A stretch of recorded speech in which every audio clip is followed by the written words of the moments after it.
welcome back to my channel. It's Megan, and today we're going to be discussing all of the books that I read in May. If you watched my Game of TBR vlog slash game TBR video, you'd see that a lot of the books I wanted to read this month are Star Wars. And as we go through this list here of everything I read, you will come to find out, in fact, none of them are Star Wars because I just clearly can't stick with what I say I'm gonna read. I am currently reading a Star Wars book here in June, but I didn't read anything in May. Whoops.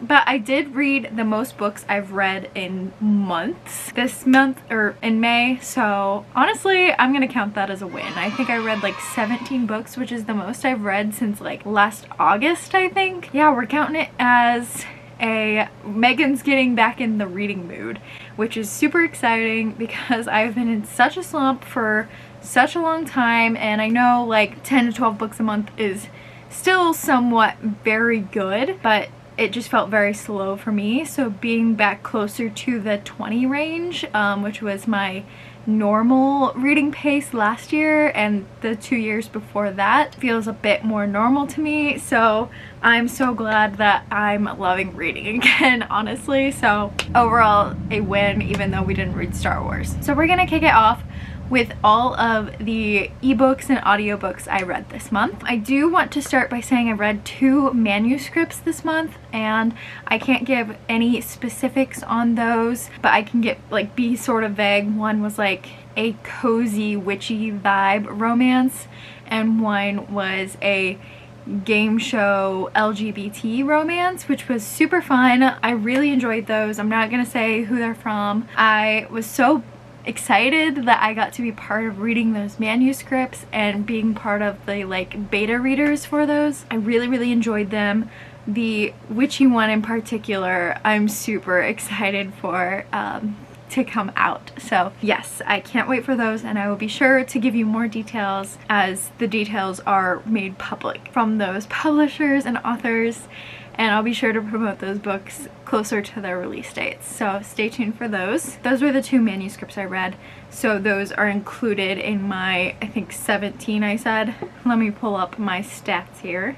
Oh, I guess I only read 12. Why did I think it was 17? Oh, never mind. It was 19. I just can't read numbers, apparently. I had to scroll in more. So I read 19 books. 12 were from my physical TBR. 1 was a library book, and 6 books were books for review. That being said, the first 2 I mentioned were books for review. Let's do the other 4 books that were for review. First one being Midnight Strikes.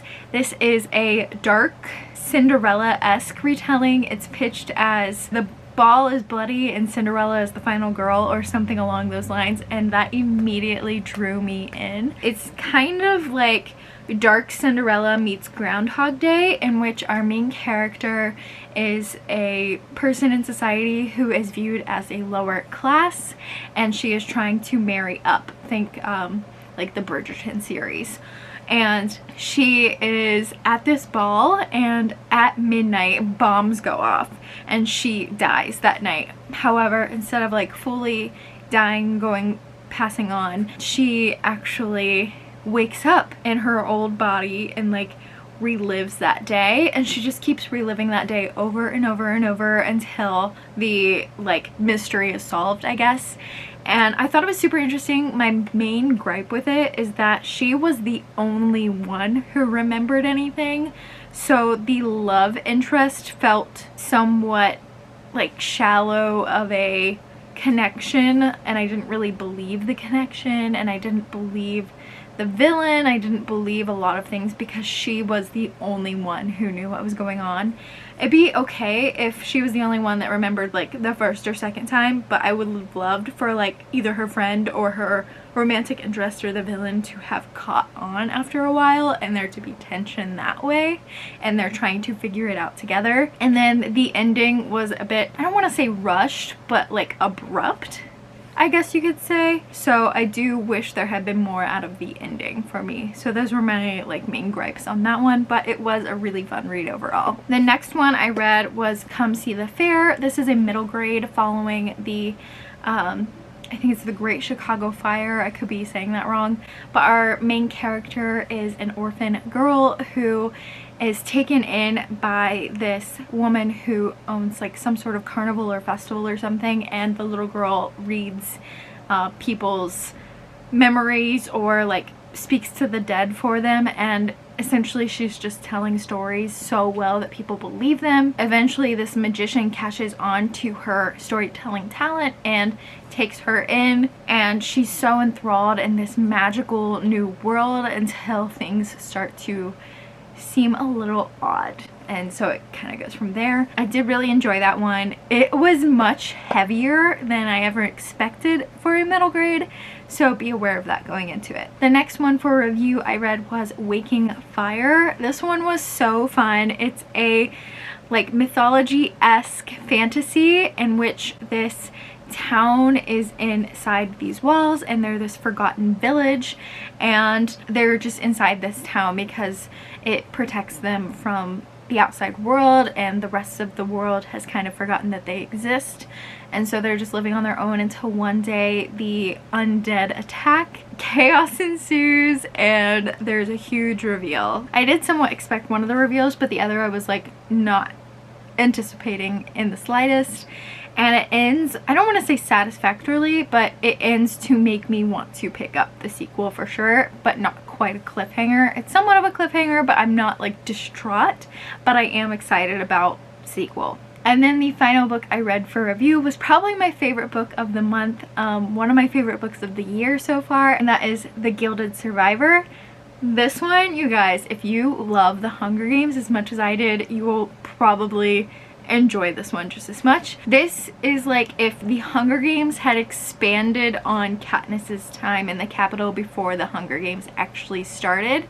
It is a somewhat dystopian fantasy world. It's got wonderful like ties and references to like Spanish heritage and culture. There's even a glossary for Spanish terms that are said throughout the book.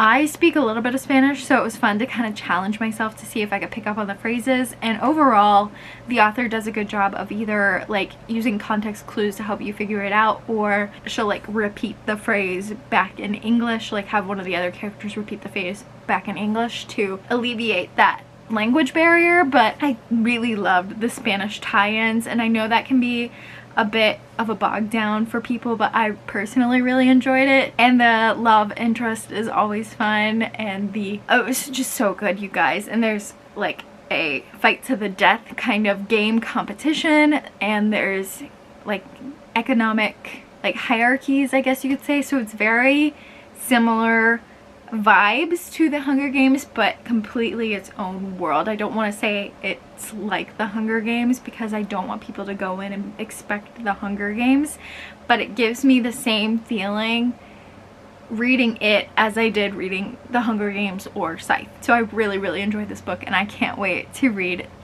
the sequel. So highly recommend, please go read it. Okay, so those were the 6 books for review. Moving on to all my physical books. Technically I have 2 more that were like digital. So first we have Presents, which I read as an audiobook. I did own a physical copy. I think I actually talked about this in my last video. Oh, I wrote down the wrong book. Hold please. So I wrote down Presents by Amy Cuddy. I don't know how to pronounce her last name, so I have greatly apologized for mispronouncing it if I did so. But I read that one back in like March or April. The book I read in May was The Gift of Presents, a mindfulness guide for women. This was gifted to me by my coworker Alyssa during our Secret Santa exchange at the holiday party. So I read this one. It was super interesting. It goes into like the purpose of what presence is and helping us find our purpose and helping us like shift when maybe our purpose isn't aligning. And I just thought it was a really insightful read. So thank you, Alyssa, for sending me this or giving me this. The other nonfiction I read was Believe It by Jamie Kern Lima. Jamie was is a personality She created the It Cosmetics and was on QVC, one of the top selling brands, if not the top selling brand. And she just goes through her story about becoming a top selling brand and how to like fake it till you make it, essentially. And I thought that this was also super insightful. So if you're looking for a good book about confidence and starting from literally the bottom, this is a really good book for that. Oh, I missed a book for review. I actually missed two. I must have oh, I counted them as physical TBR instead of book for review because I owned them physically, that's why. So this was technically a book for review. This was American Mermaid by Julia Langbine. This is following a professor who became an author, and her work was getting published and adapted into a movie, and they were kind of taking her novel in a different direction than she was comfortable with, but she had already signed off her rights, so it's kind of her inner conflict and dealing with that. And it's got somewhat of a fantasy element to it.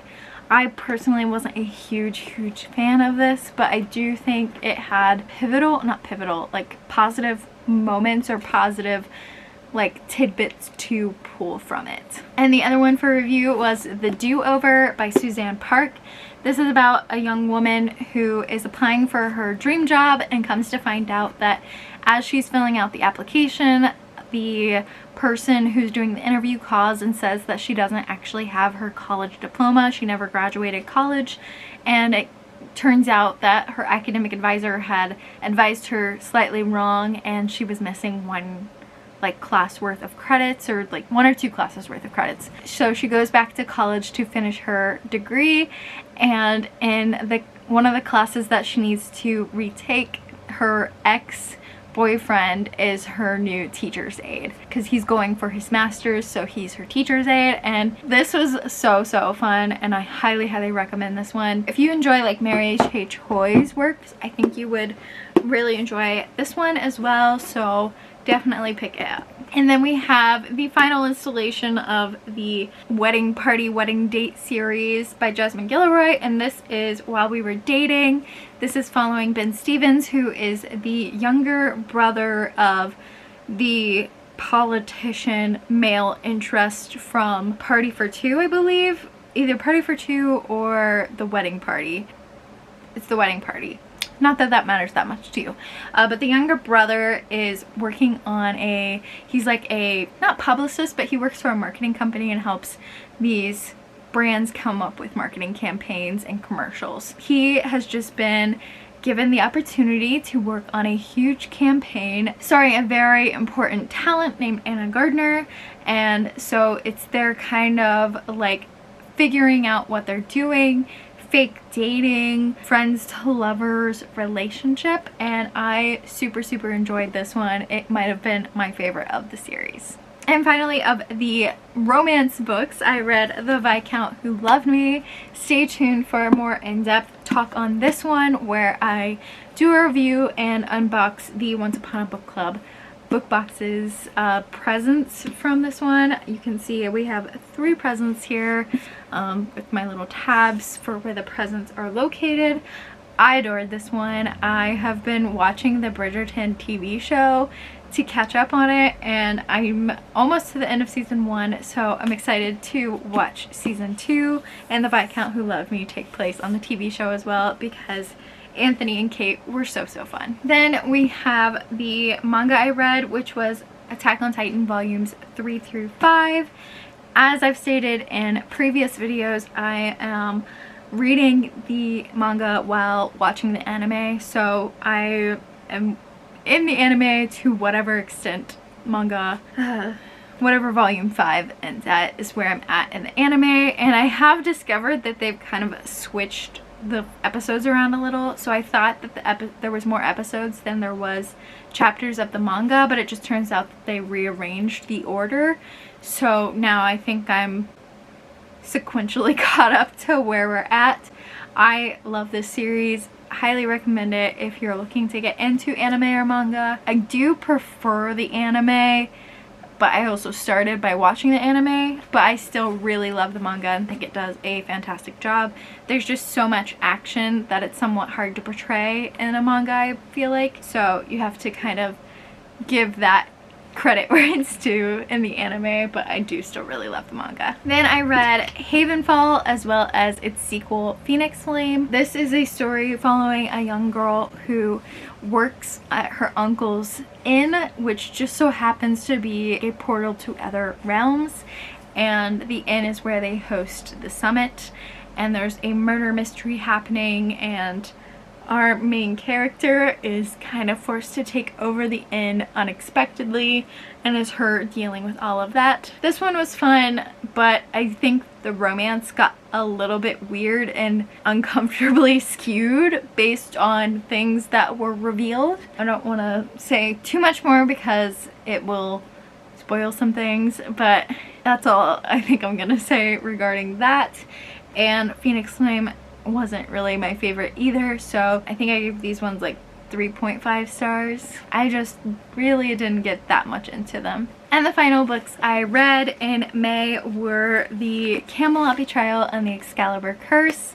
Both were phenomenal, both had twists and turns I certainly did not expect, and continued the fabulous story of the Guinevere Deception. If you don't know, the Guinevere Deception is a King Arthur retelling following specifically Guinevere's point of view, and there's not magic, there's forbidden love, there's a love triangle that I actually somewhat enjoyed, and just a lot happening.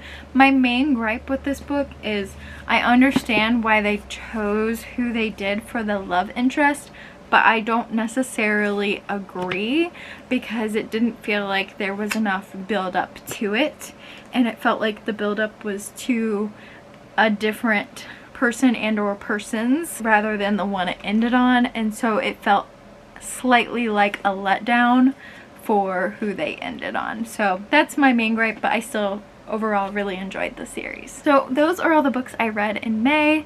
Let me know what you guys read in May down below in the comment section, and I'll check in with you in my next video. Bye friends.